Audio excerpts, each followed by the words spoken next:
महायुती सरकारचं हे चौथं अधिवेशन आहे, विशेष अधिवेशन पकडून. सध्या राज्यभर सर्वीकडे पाऊस पडतो आहे. बहुतांश ठिकाणी समाधानकारक पाऊस आहे, काही ठिकाणी अतिवृष्टी आहे, काही तालुक्यांमध्ये अजूनही थोडी पावसाची कमतरता आहे. पण बहुतांश ठिकाणी पाऊस चांगल्या प्रकारे पडलेला आहे. पेरण्या देखील अतिशय चांगल्या प्रमाणात होत आहेत आणि बियाणं खतं वगैरे उपलब्ध असावीत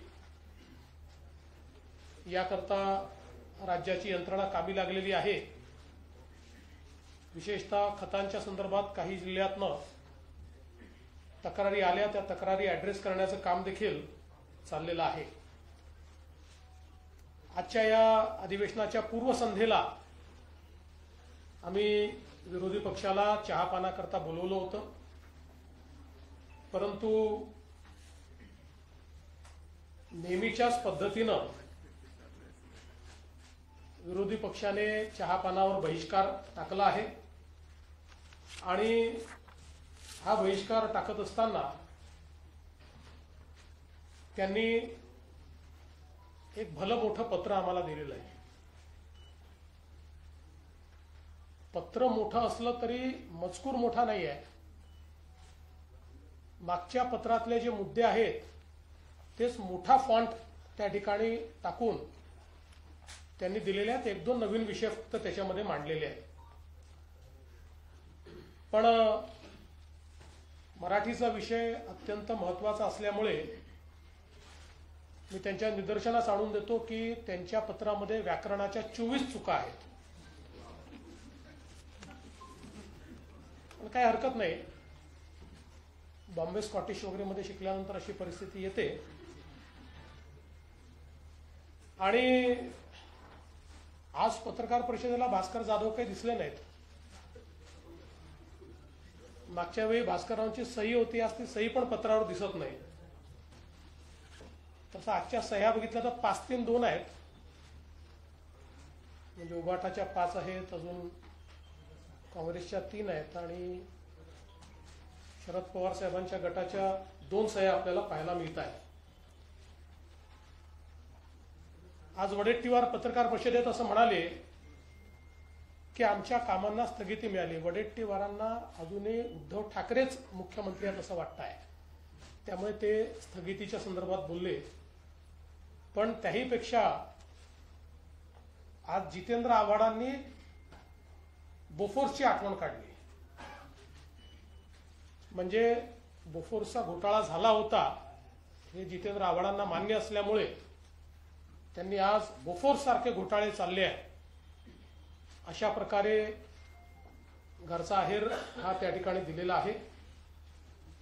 आणि मला असं वाटतं की खरं तर कोणतीही कल्पकता, कुठलेही नवीन विषय, कुठलीही लोकाभिमुखता या ठिकाणी आपल्याला पाहायला मिळाली नाही. खरं तर आज आपण सगळे लोक या ठिकाणी जो हिंदीचा विषय आहे, आमच्याकरता तो मराठीचा विषय आहे, कारण राज्यामध्ये आम्ही मराठी अनिवार्य केली आहे, हिंदी ऑप्शनल केली आहे. कुठलीही भारतीय भाषा शिकता येईल अशा प्रकारचा निर्णय आम्ही घेतलेला आहे. पण तरी देखील झोपलेला उठवता येतं, झोपेचं सोंग घेतलेला उठवता येत नाही. आणि म्हणून याचा थोडासा प्रवास हा आपल्या सगळ्यांना समजला पाहिजे असं मला वाटतं. खरं म्हणजे राष्ट्रीय शैक्षणिक धोरण सर्वात आधी कर्नाटकने लागू केलं, मग मध्य प्रदेशने, मग तेलंगणाने आणि मग उत्तर प्रदेशने. 21 सप्टेंबर 2020 रोजी महाराष्ट्राचे तत्कालीन मुख्यमंत्री उद्धव ठाकरेजी यांनी हे शैक्षणिक धोरण कशा प्रकारे लागू करायचं याकरता एक तज्ज्ञ समिती नियुक्त केली होती. 16 ऑक्टोबरला त्याचा GR 16 ऑक्टोबर 2020 रोजी उद्धवजींच्याच नेतृत्वाखाली हा GR निघाला आणि अतिशय नामवंत अशा प्रकारचे शास्त्रज्ञ अभ्यासक डॉक्टर रघुनाथ माशेलकर साहेबांच्या अध्यक्षतेखाली 18 लोकांची कमिटी तयार करण्यात आली। या 18 लोकांमध्ये कोण कोण होते? डॉक्टर सुखदेव थोरात, मुंबई विद्यापीठाचे कुलगुरू डॉक्टर सुहास पेडणेकर, SNDT महिला विद्यापीठाच्या कुलगुरू प्राध्यापक शशिकला वंजारी, डॉक्टर बाबासाहेब आंबेडकर मराठवाडा विद्यापीठाचे कुलगुरू डॉक्टर प्रमोद येवले, माजी कुलगुरू मुंबई विद्यापीठ डॉक्टर राजन बेळुकर, नागपूर विद्यापीठ माजी कुलगुरू डॉक्टर विलास सपकाळ, ICTचे माजी कुलगुरू प्राध्यापक GD जाधव, DY पाटील विद्यापीठाचे कुलपती डॉक्टर विजय पाटील, आंतरराष्ट्रीय सल्लागार नितीन पुजार, तंत्र शिक्षण संचालक डॉक्टर अभय वाघ आणि हैदराबाद सिंध नॅशनल कॉलेजिएट विद्यापीठ मुंबईचे कुलाधिकारी निरंजन हिरानंदानी, शासकीय अभियांत्रिकी महाविद्यालय पुणेचे संचालक भारत आहुजा, मराठवाडा वाणिज्य विद्यालय पुणेचे प्राचार्य देविदास गोल्हर, मुंबई विद्यापीठाचे सिनेट सदस्य मिलिंद साटम, पार्ले टिळक व्यवस्थापन महाविद्यालयाचे शिक्षण तज्ज्ञ डॉक्टर अजित जोशी, शिक्षा विद्या प्रबोधिनी हा महत्वाचा आहे, शिक्षा विद्या प्रबोधिनीचे संस्थापक विश्वस्त विजय कदम जे शिवसेनेचे उपनेते आहेत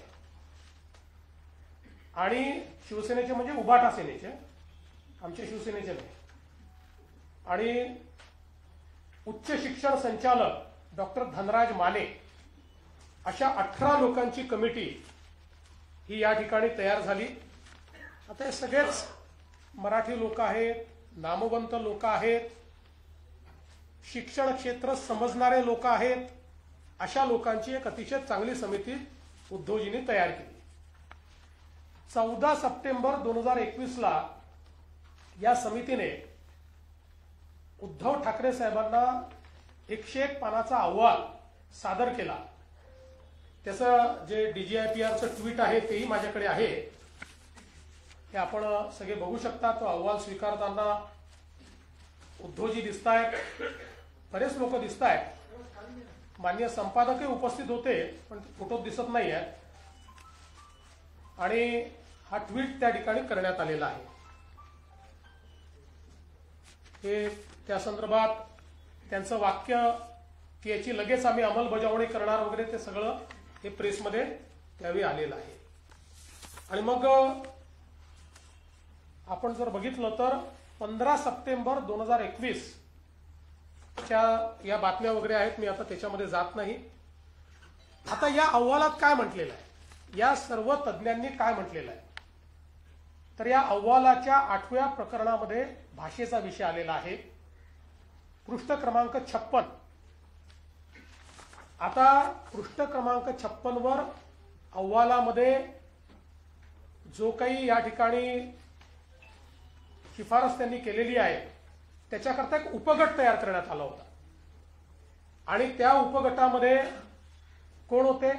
भाषेच्या उपगटामध्ये डॉक्टर सुखदेव थोरात, नागनाथ कोतापल्ले, अजून काही सदस्य होते, पण यात भाषेच्या या उपगटामध्ये महत्वाचे सदस्य होते विजय कदम, उबाठाचे उपनेते विजय कदम हे या उपगटाचे नेते होते किंवा यातले प्रमुख होते।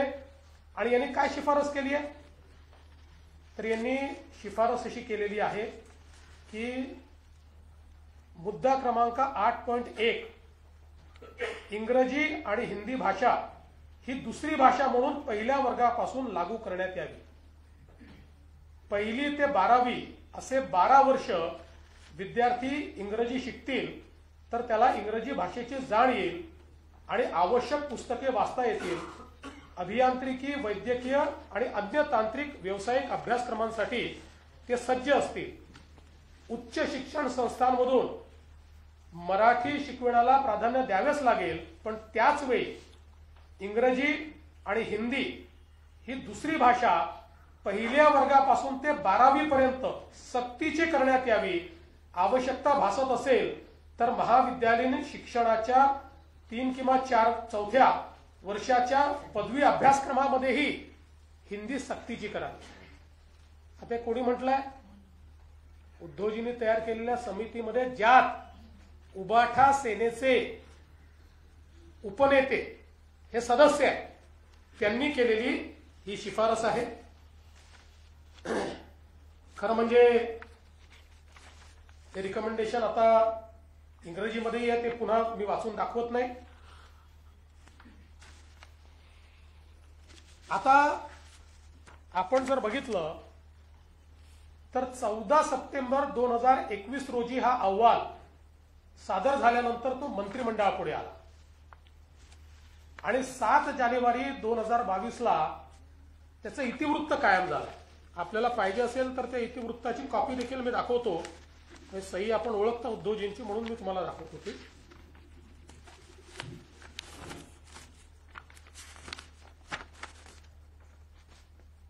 या ठिकाणी उद्धवजींची सही आहे.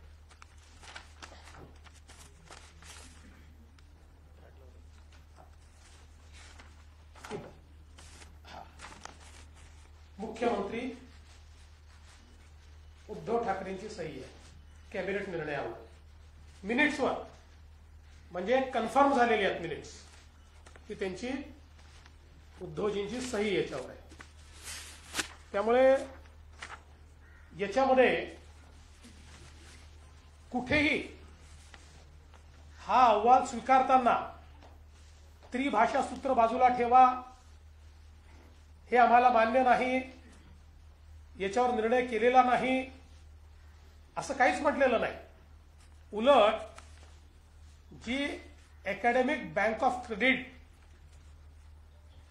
जो एक महत्वाचा कळीचा विषय याच्यामध्ये आहे की तिसरी भाषा का बरं, तर तिसऱ्या भाषेमुळे अकॅडमिक बँक ऑफ क्रेडिटमध्ये मार्क मिळतील आणि पुढच्या ऍडमिशन करता ते मार्क कामी येतील. त्या अकॅडमिक बँक ऑफ क्रेडिटलाही मान्यता याच कॅबिनेटच्या निर्णयातनं देण्यात आलेली आहे. आणि म्हणून आपण जर बघितलं तर या ठिकाणी माशेलकर समितीचा अहवाल आणि त्यावरचे निर्णय हे याकरता सांगतो. काही लोक म्हणतात आम्ही निर्णय घेतला नाही, आम्ही नुसता अहवाल स्वीकारला नाही. या ठिकाणी मंत्रिमंडळाच्या बैठकीमध्ये हा विषय घेऊन त्याला मान्यता दिली आणि मग त्याच्यावर कमिटी काय तयार केली, याच्या इम्प्लिमेंटेशन करता नियम बनवायची कमिटी आहे. अहवाल स्वीकारलेला, फक्त आता आणि मग ती जी कमिटी झाली त्याच कमिटीने काम करत करत करत आमचे जीआर निघालेले आहेत.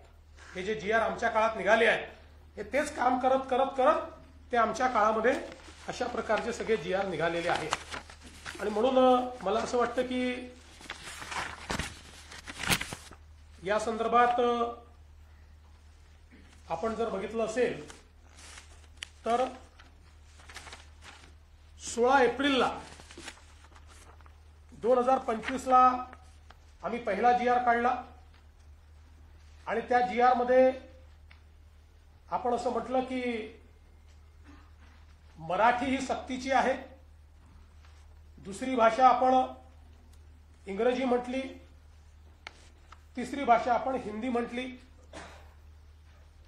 त्यावर अनेकांनी प्रश्नचिन्ह उपस्थित केल्यानंतर आपण 17 जूनला हा जीआर बदलला आणि यामध्ये सांगितलं की कुठलीही भारतीय भाषा तिसरी भाषा म्हणून शिकता येईल. आणि त्याही जीआर मध्ये आपण सांगितलं मराठी सक्तीची भाषा कुठली, मराठी, आणि तिसरी भाषा म्हणून कोणतीही भारतीय भाषा शिकता येईल अशा प्रकारचा स्पष्टपणे जीआर काढला. आणि याच्यामध्ये आपण जर विचार केला तर ही तिसरी भाषा पहिलीपासून नाही आहे, त्याचं लेखन वाचन हे तिसरीपासून आहे आणि 2 वर्ष पहिले नुसती बोली आहे, म्हणजे त्यांच्याशी संवाद करायचा आहे. त्यामुळे हा जो काही अहवाल या ठिकाणी मांडण्यात आला होता त्यानुसारच खरं म्हणजे आमच्या सरकारने निर्णय घेतला नव्हे तर सक्तीची केलेली हिंदी याच्यामध्ये ऑप्शन देण्याचं काम आमच्या सरकारने केलं की कुठलीही भारतीय भाषा. आणि मला या निमित्ताने खरं म्हणजे भारतरत्न डॉक्टर बाबासाहेब आंबेडकर यांनी जे भाषण केलेलं आहे त्यातले हे का महत्वाचं आहे तर काय मत होतं भारतरत्न डॉक्टर बाबासाहेब आंबेडकरांचं. One language can unite people, two languages are sure to divide. This is an inexplorable law. Culture is conserved by the language.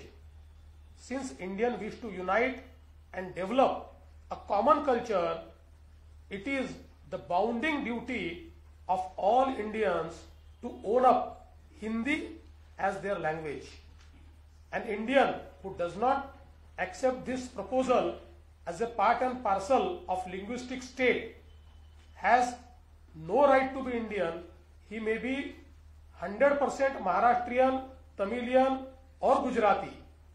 पुढे त्यांनी असं म्हटलेलं आहे की आपली मातृभाषा ही शिकलीच पाहिजे पण त्यासोबत हिंदी देखील शिकली पाहिजे.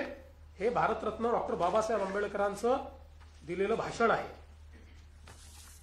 तथापि आज ज्या प्रकारे नेहमीच्या पद्धतीनं आपणच निर्णय घ्यायचे.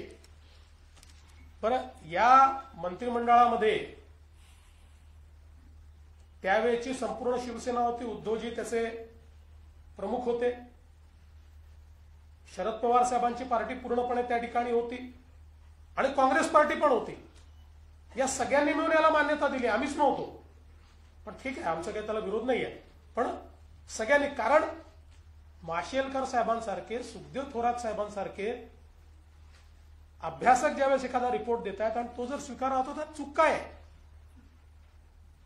पण नेहमीच्या पद्धतीनं सत्तेत असलं की वेगळं बोलायचं, सत्तेतनं बाहेर आलं की वेगळं बोलायचं, सत्तेत असलं की रिफायनरीला विरोध करायचा, सत्तेच्या बाहेर असलं की रिफायनरीला विरोध करायचा, पुन्हा सत्तेत आलं की पत्र पाठवायचं केंद्र सरकारला आमच्याकडे रिफायनरी करा.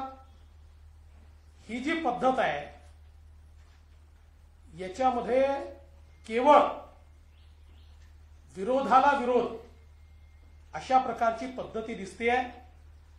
त्यामुळे खरं तर पहिला प्रश्न म्हणजे या सगळ्या प्रक्रियेत राज ठाकरे नव्हते, कारण त्यांचं मंत्रिमंडळातही नव्हता, अपोजिशनलाही कोणी नव्हता. मला तर असं वाटतं की पहिला प्रश्न राज ठाकरेंनी उद्धव ठाकरेंना विचारला पाहिजे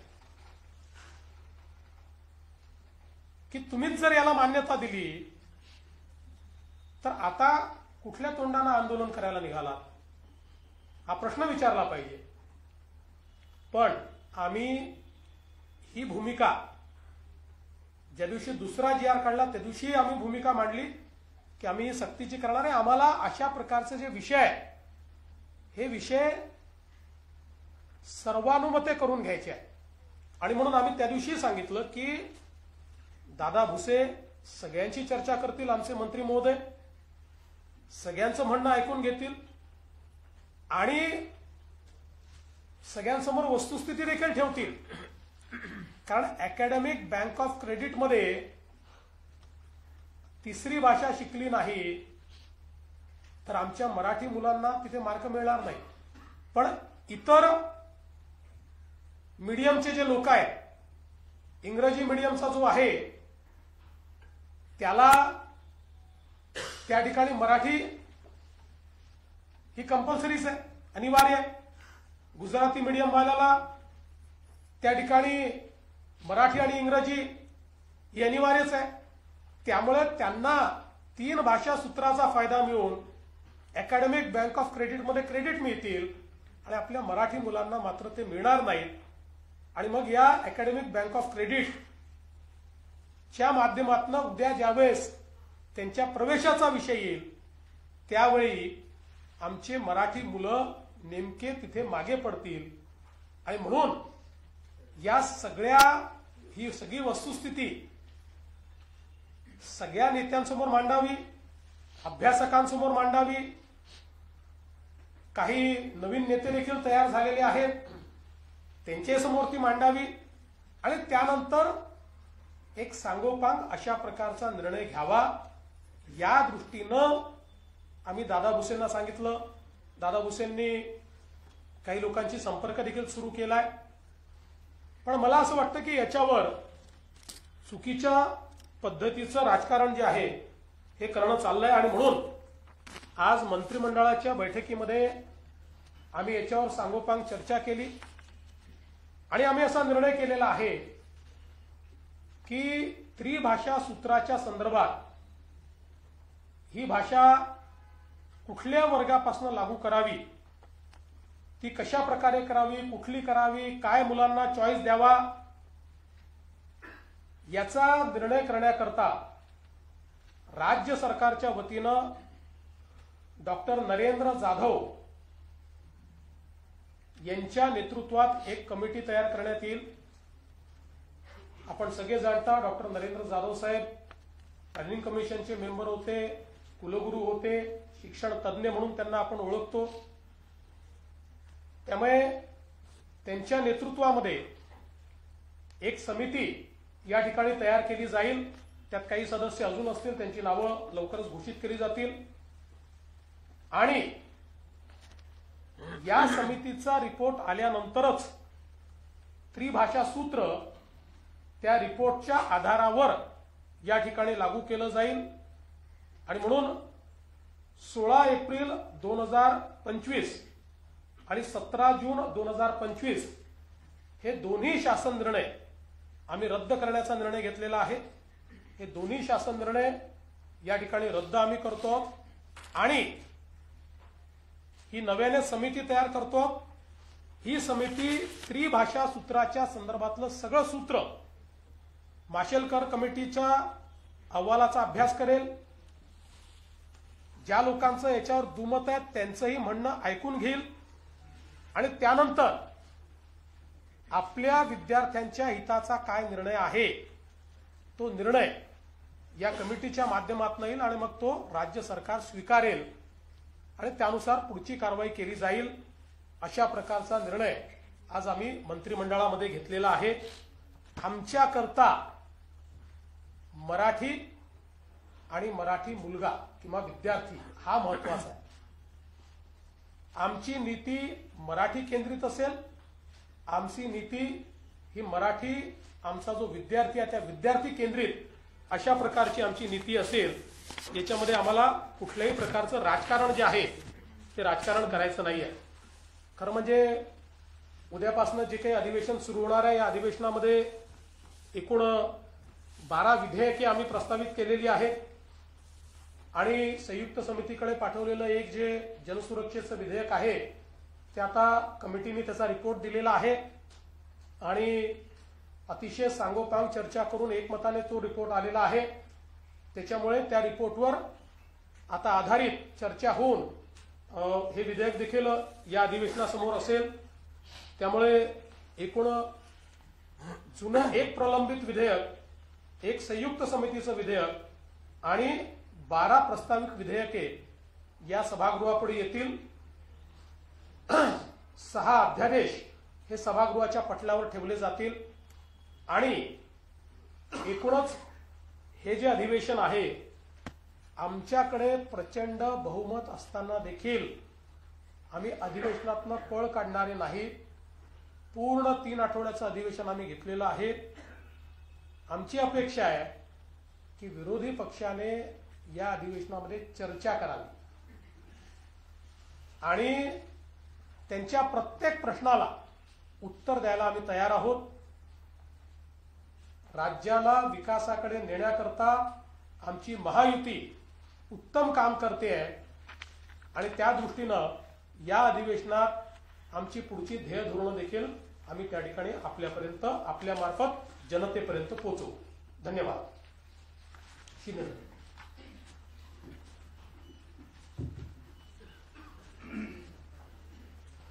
सर्व पत्रकारांचं स्वागत.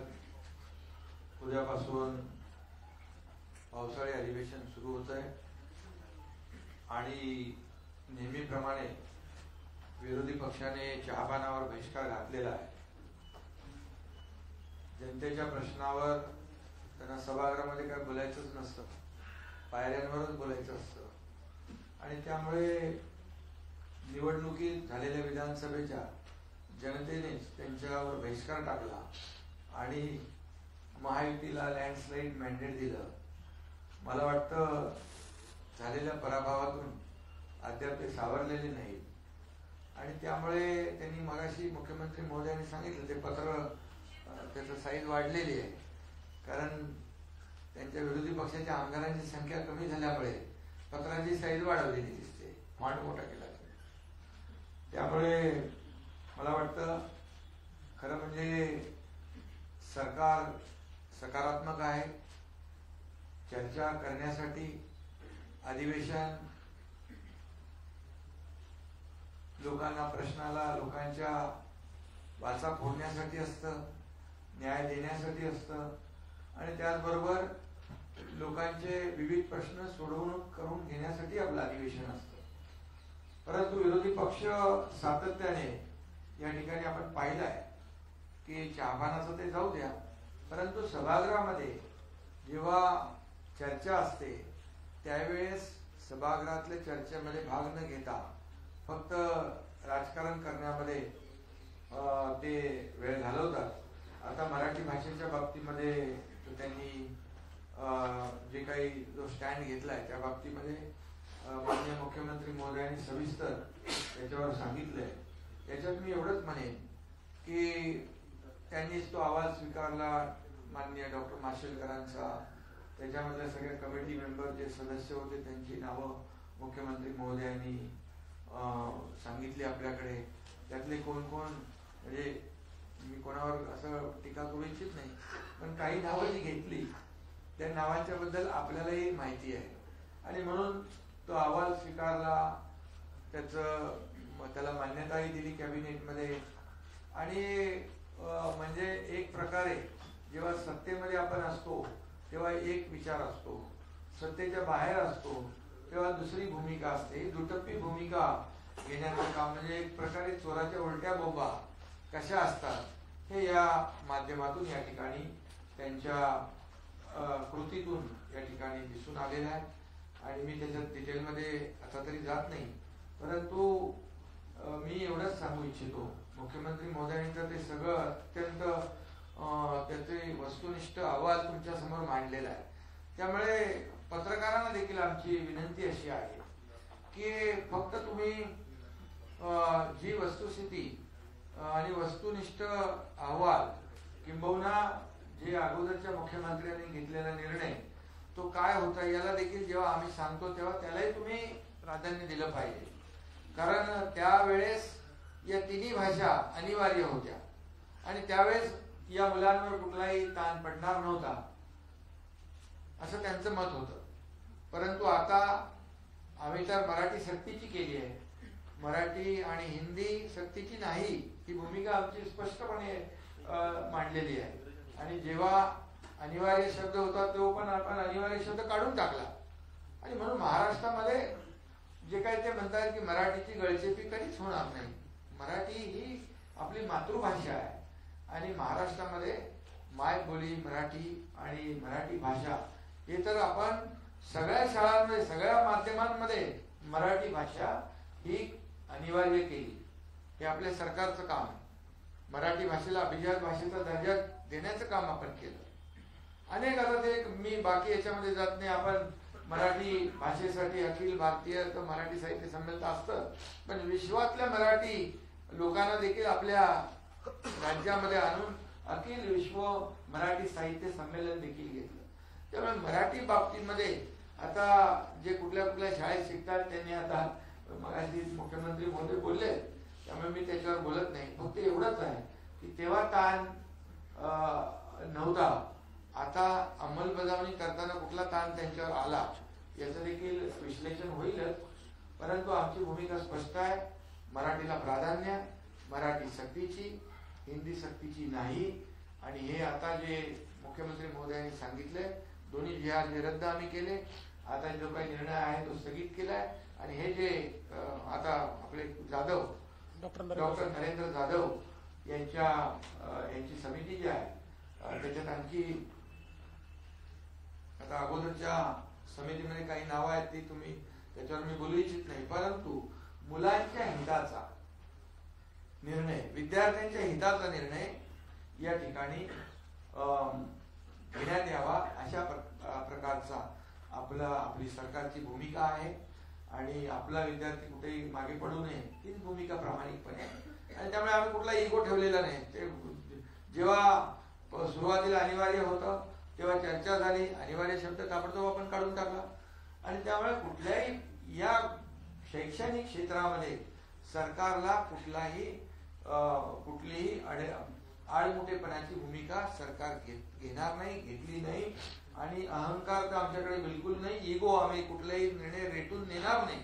आता त्या अहंकाराच्या भाषेमध्ये मी काही जात नाही, ते तुम्हाला माहित आहे आणि त्यामुळे या बाबतीमध्ये मुख्यमंत्री महोदयांनी घेतलेला निर्णय जो आहे आमची त्यांची चर्चाही झाली, आता कॅबिनेटमध्ये चर्चा झाली आणि लोकभावना जी आहे, जनभावनेचा आदर करणारे आम्ही लोक आहोत.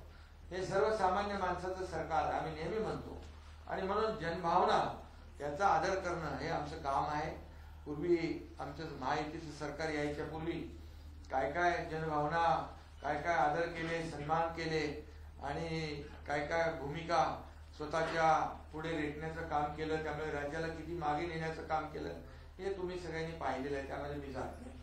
पण जो निर्णय आज मुख्यमंत्री महोदयांनी घेतलाय तो महाराष्ट्राच्या आणि विद्यार्थ्यांच्या, मराठीच्या आणि सर्वच विद्यार्थ्यांच्या हिताचा निर्णय आहे आणि मला वाटतं याच्यातून चांगला आउटपुट मिळेल आणि यामध्ये शेवटी मुलं जी आहेत आपल्या देशाचं भवितव्य आहे आणि त्यामुळे त्यांना जास्तीत जास्त फायदा झाला पाहिजे त्यांच्या शैक्षणिक आयुष्यामध्ये. हीच भूमिका सरकारची आहे, आमची कुठलीही दुसरी भूमिका नाही. आणि मराठीची गळचेपी तर म्हणजे आता मगाशी म्हणालो मी चोराच्या उलट्या बोंबा, ते याच्यासाठीच की त्याचे अनेक उदाहरणं आहेत, पण मी आज ते देऊ इच्छित नाही. मी वेगळेपणाने ती सांगेन सभागृहामध्ये देऊ. त्याचबरोबर त्यांनी आणखी काही प्रश्न विचारले, त्यांच्या याच्यामध्ये भ्रष्टाचाराचा विषय त्यांनी घेतलेला आहे. तर भ्रष्टाचार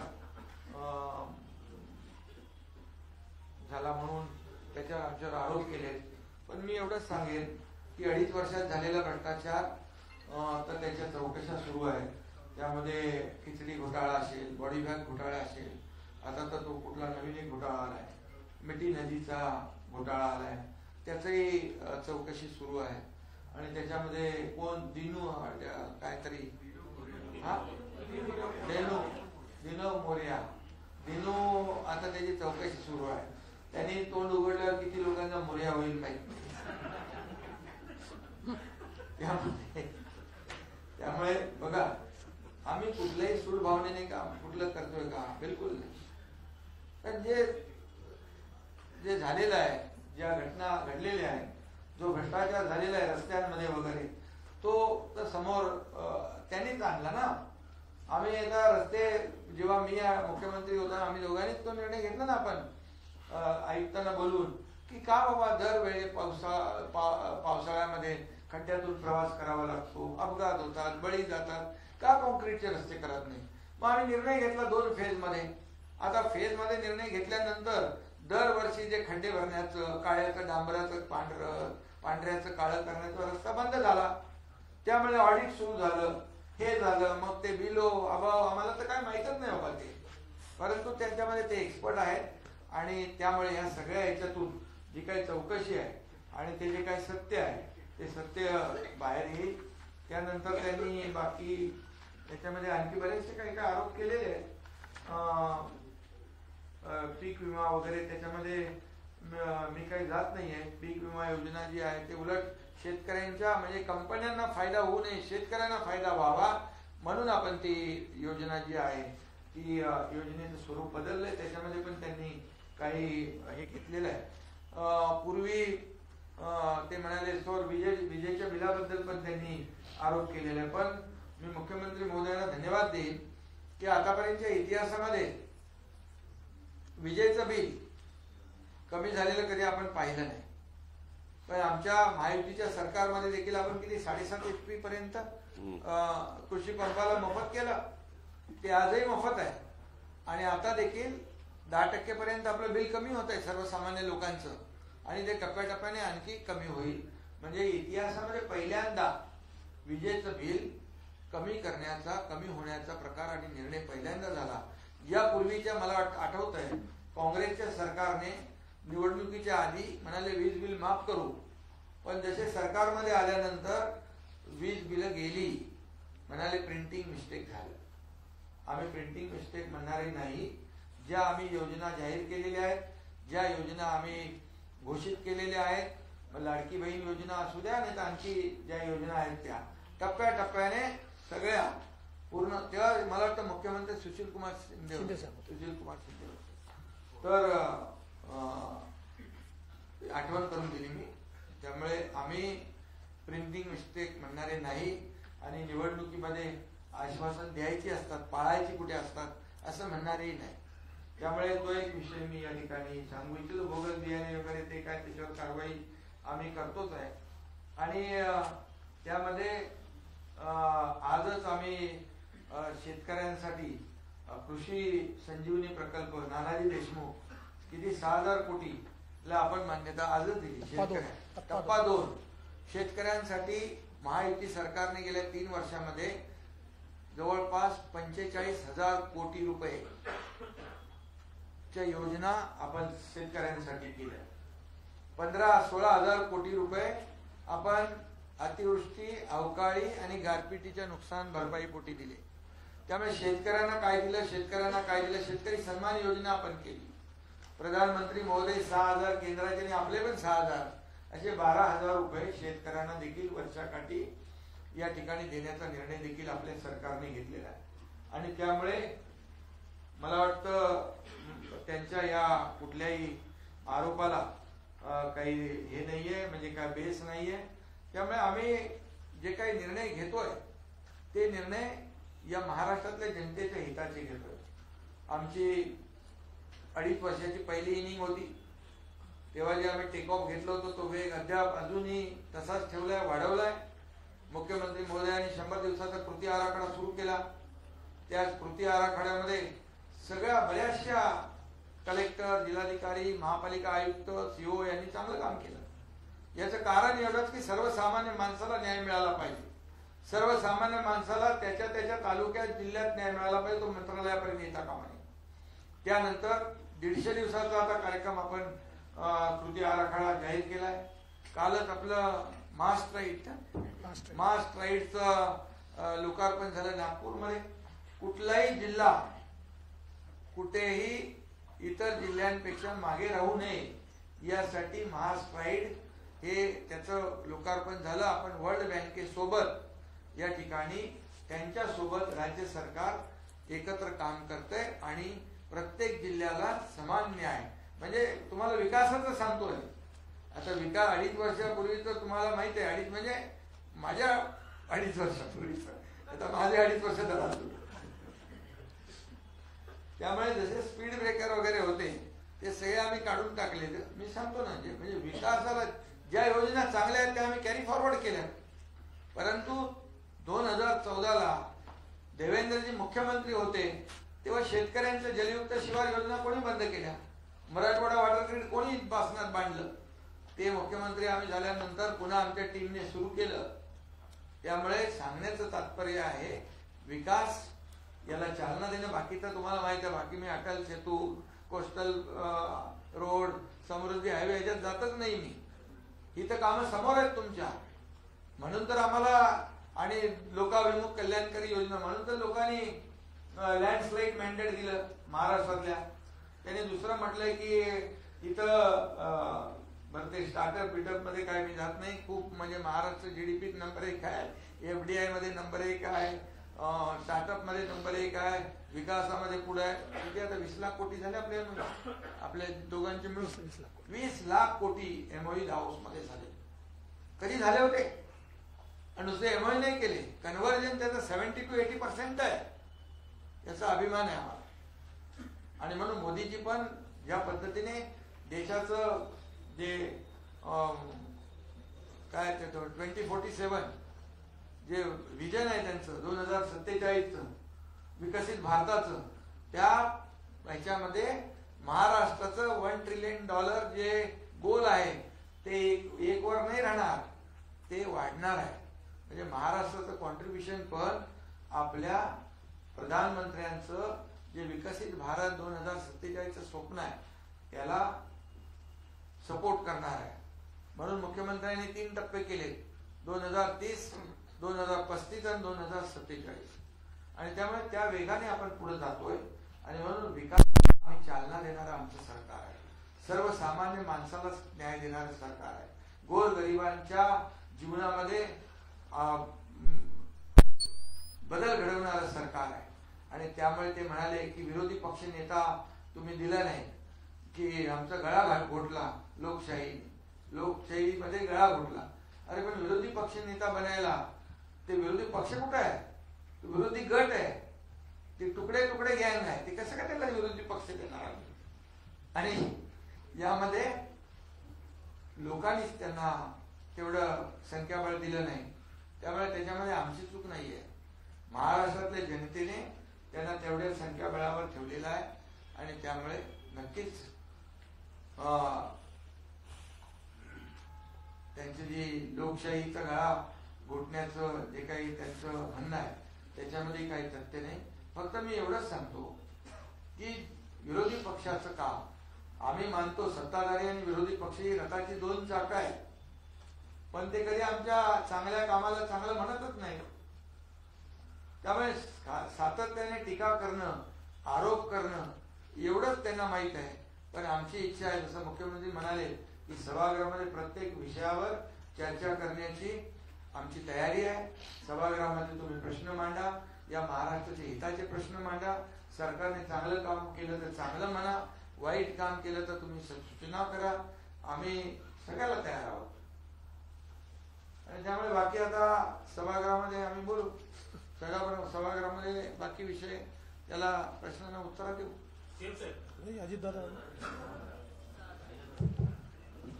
एवढ्या मोठ्या संख्येने पत्रकार परिषदेला उपस्थित असणाऱ्या सर्व पत्रकार बंधू भगिनींचं मी मनापासून स्वागत करतो. या अधिवेशनाचं संपूर्ण कामकाज पूर्ण वेळ आणि सुरळीत चालावं, राज्यासमोरचे सर्व महत्वाच्या मुद्द्यांच्यावर प्रत्येक विधेयकावर अभ्यासपूर्ण चर्चा व्हावी आणि एकही विधेयक सभागृहात चर्चा झाल्याशिवाय मंजूर होऊ नये. आमदारांना त्यांच्या मतदारसंघातले प्रश्न मांडण्यासाठी पुरेसा वेळ मिळावा आणि सर्वात महत्वाचं म्हणजे विधिमंडळाच्या कामकाजाचा 1 मिनिटही कुठं वाया जाऊ नये, गोंधळामुळे वाया जाऊ नये, असा आमच्या महायुतीच्या सरकारचा प्रयत्न राहणार आहे. आणि त्याच्यामुळे मुख्यमंत्र्यांनी सांगितलं तसं 3 आठवड्याचं अधिवेशन हे पावसाळी अधिवेशन आपण घेतलेलं आहे. उद्याच पुरवणी मागण्या सादर केल्या जाणार आहेत. त्याच्याबद्दलची मान्यता आत्ताच कॅबिनेटनी सादर करण्याच्या करता दिलेली आहे. आणि काही जरी असलं, काही चर्चा जरी करत असली तरी खरं त्यांनी आजच्या चर्चेमध्ये भाग घेतला असता तर महत्वाच्या प्रश्नाच्या बद्दल त्याचा ओहापोह करता आला असता. कुठले महत्वाचे प्रश्न चर्चेला घ्यायचे ते पण तिथं सगळ्यांच्या समोर मांडता आले असते. परंतु नेहमीच्या पद्धतीप्रमाणे चहापानावर बहिष्कार, म्हणजे गेले कित्येक वर्ष चहापानावर बहिष्कारच चाललाय. आता ते चहापान रद्दच करावं का काय असं वाटायला लागलं. कशाला चहापान ठेवायचं? आमचं आम्ही येऊ, चहापाणी घेऊ, कॅबिनेट करू, पत्रकारांशी बोलू आणि निघून जाऊ, असंच मनात यायला लागलेलं. तसं होणार नाही. त्यांनी जर प्रतिसाद दिला तर जरूर चर्चा करण्याच्या करता लोकशाहीमध्ये चर्चा करून निर्णय घेणं हे खूप महत्वाचं असतं आणि त्या प्रकारेच हे महायुतीचं सरकार काम करत राहणार आहे. बाकीच्या सगळ्या महत्वाच्या प्रश्नाच्या संदर्भात दोघंही महोदयांनी आपल्या सगळ्यांच्या समोर गोष्टी मांडलेल्या आहेत. एकंदरीतच आता रद्दच निर्णय तो GR करण्यात आलेला असल्यामुळं कारण नसताना आता मुंबईतल्या मराठी माणसाला वेटीस धरून मोर्चा काढायचं काही कारण नाही. आता तो मोर्चा रद्द करण्यात यावा असं आव्हान मी त्यांना, हो ना, ज्या कारणाकरता मोर्चा होता ते रद्दच झाले ना बाबा, मग कशाला वेटीस धरायचं? तुम्हाला त्रास, सगळ्यांना हे कुठं चाललं ते कुठं चाललं. त्याच्यामुळे हा आला का तो गेला का कुणाचा झेंडा नाही काही नाही त्याच्यामुळे ते तसं रद्द करून टाकावं. झेंडा नाही त्यामुळे माणसं कळणार नाहीत. दुसरं एक आजच मुख्यमंत्र्यांनी सूचना केलेली होती. आज जवळपास 3600 कोटी रुपये आमच्या लाडक्या बहिणींच्या करता या महिन्याचे आम्ही डीबीटीवर पाठवलेले आहेत. उद्या त्यांच्या अकाउंटला ते पैसे मिळतील आणि तोही एक महत्वाचा निर्णय आज झालेला आहे. अशा पद्धतीनं आणि बाकीच्या पावसाच्या वगैरेच्या बद्दल कधी नव्हे महाराष्ट्राच्या इतिहासामध्ये जून महिन्यामध्ये धरणांची परिस्थिती काही अपवाद आहेत, काही भागातले अपवाद आहेत, परंतु कधी एवढ्या मोठ्या प्रमाणावर जून महिन्यामध्ये धरणं भरलेली म्हणजे बऱ्यापैकी भरलेली आपल्याला पाहायला मिळाली नव्हती. अर्थात काही ठिकाणी फार नुकसान पण झालेलं आहे. वाशिम असेल किंवा काही आपला विदर्भाचा भाग आहे ते तिथं बरेच जमीन वाहून वगैरे गेलेली, पिकांचं नुकसान झालेलं आहे. त्याचे रितसर पंचनामे करण्याच्या सूचना पण अधिकाऱ्यांना दिल्या गेलेल्या आहेत आणि त्याच्यामध्ये नेहमीच सरकार बळीराजाच्या पाठीशी उभं राहण्याचं काम करत असतं. इथून पुढेही ते करत राहील आणि त्यांना पुन्हा कसं आपल्याला उभं करता येईल ह्याबद्दलचं संपूर्ण नियोजन हे महायुतीच्या सरकारने केलेलं आहे. आणि अधिवेशनामध्ये ज्या ज्या गोष्टीचे प्रश्न ते उपस्थित करतील विरोधक संख्येने जरी कमी असले तरी त्यांना विचारलेल्या प्रश्नांना समर्पकपणे उत्तरं देणं आणि कारण नसताना कुठला तरी गैरसमज लोकांच्या मध्ये होऊन न देणं. बऱ्याचदा विरोधक फेक नरेटिव्ह सेट करण्याचा प्रयत्न करत असतात, तसं काही कारण नाही. त्याला आम्ही अतिशय व्यवस्थितपणे उत्तर देऊ. प्रत्येक प्रश्नाला उत्तर महायुतीच्या सरकारकडे आहे. त्याच्यामध्ये केंद्राची मदत आम्हाला होते, पंतप्रधानांची आणि त्यांच्या मंत्रिमंडळाची, राज्यातल्या पण सर्व सहकाऱ्यांची मदत होते. या प्रकारे हे अधिवेशन व्यवस्थितपणे पार पाडलं जाईल ही खात्री मी आपल्याला देतो. थांबतो. धन्यवाद. अरे एका वेळी एकाने विचारलं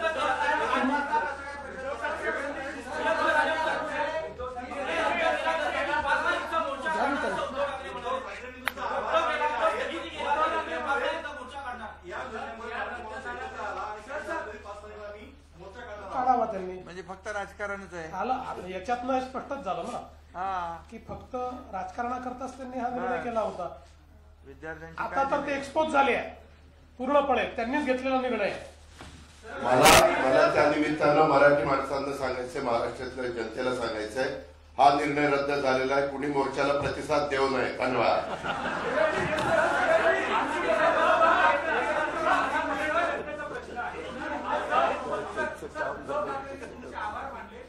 मुख्यमंत्र्यांना मराठीची गळचेपी करायची होती म्हणून आता आम्ही सगळे एकवटलेले आहोत. त्यांनी तुमचे आभार मानले. मी त्यांचे आभार मानतो की त्यांनी ज्या प्रकारचा कारभार चालवला त्यामुळेच आमचं सरकार आलं की नाही. आम्हाला ही जी काही सरकारमध्ये काम करायची संधी मिळाली ती त्यांच्यामुळे मिळाली. पण मला त्यांना प्रश्न विचारायचा आहे. मराठी माणसाचं ते बोलतात, पत्राचाळीतल्या मराठी माणसाचं काय, बीडीडी स्कीम मधल्या मराठी माणसाचं काय, अभ्युदयनगर मधल्या मराठी माणसाचं काय, गिरगावातल्या मराठी माणसाचं काय. या मुंबईतनं मराठी माणूस सोडून गेला त्याला ते जबाबदार नाहीत आणि त्याला इथे घर देण्याचं काम हे शिंदे साहेबांनी, आम्ही अजितदादांनी, आमच्या सरकारने केलं. त्यामुळे मराठी माणसाचं पोट भाषण देऊन भरणार नाही. मराठी माणसाच्या गोष्टी करायच्या आणि धन्नासेठांच्या पाठीशी उभं राहायचं ही जी त्यांची नीती होती, आज त्यांच्यापुढे हा देखील प्रश्न योग्य विचारू. मग अशी आम्ही सांगितलं सभागृहामध्ये सांगू की मुंबईच्या महानगरपालिकेच्या मराठी शाळा कोणी बंद केल्या, त्या कशा सीबीएसई कडे गेल्या, त्यातल्या मराठीची काय अवस्था झाली, या सगळ्या गोष्टी आमच्याकडे आहेत. काळजी करू नका, स्टॉक भरपूर आहे, योग्य वेळी बाहेर काढू.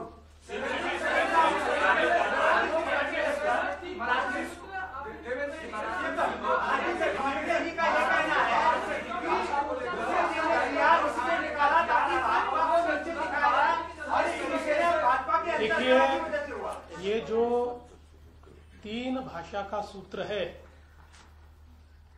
जो नई शिक्षा नीति ने दिया है उसके ऊपर श्रीमान उद्धव ठाकरे ये जिस समय महाराष्ट्र के मुख्यमंत्री थे, उन्होंने डॉक्टर माशेलकर जी की कमेटी तैयार की थी। उस कमेटी ने रिपोर्ट देकर पहले क्लास से मराठी के साथ साथ हिंदी और अंग्रेजी अनिवार्य की जाए, कंपलसरी की जाए, इस प्रकार का रिपोर्ट दिया। उस रिपोर्ट को उद्धव जी की कैबिनेट ने स्वीकारा। कैबिनेट के निर्णय के मिनट्स ऑफ द मीटिंग पर श्रीमान उद्धव ठाकरे जी, इनकी सिग्नेचर है और अब उस पर वो राजनीति कर रहे हैं। हमने ये बार बार बताया कि मराठी अनिवार्य है और कोई भी भारतीय भाषा आप सीख सकते हो, किंतु इनका विरोध हिंदी को है, इनका विरोध हिंदी भाषा को है। भारतीय भाषा को विरोध है और अंग्रेजी के लिए रेड कारपेट है। इनको अंग्रेजी चलती है लेकिन हिंदी नहीं चलती। और हमने जो निर्णय किया था उसमें कोई भी भारतीय भाषा आप सीख सकते हो, ऐसा निर्णय किया था। अब वो कौन से क्लास से लागू करना चाहिए इसके ऊपर कुछ मत मतांतर है। इसलिए हमने ये निर्णय किया है कि हम लोग डॉक्टर नरेंद्र जाधव, इनकी एक कमेटी तैयार कर रहे हैं। ये कमेटी इसके ऊपर जो माशेलकर कमेटी का रिपोर्ट है, अलग अलग लोगों का जो कहना है, उसके ऊपर निर्णय करेगी और उसके बाद हम त्रिभाषा सूत्र उस अनुसार लागू करेंगे। और तब तक जो 2 निर्णय हमने लिए थे उनको हमने खारिज किया। इनिशियली त्यांच्याशी जी चर्चा झाली त्यांनी 3 महिन्याचा वेळ मागितला।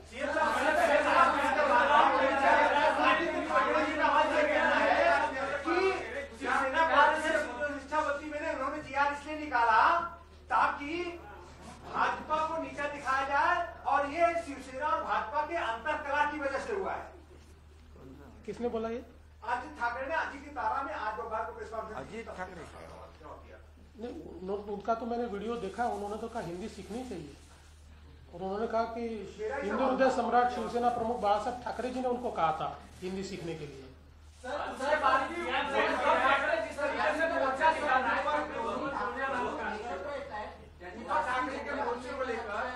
माझ्या शुभेच्छा आहेत त्यांनी एकत्र राहावं।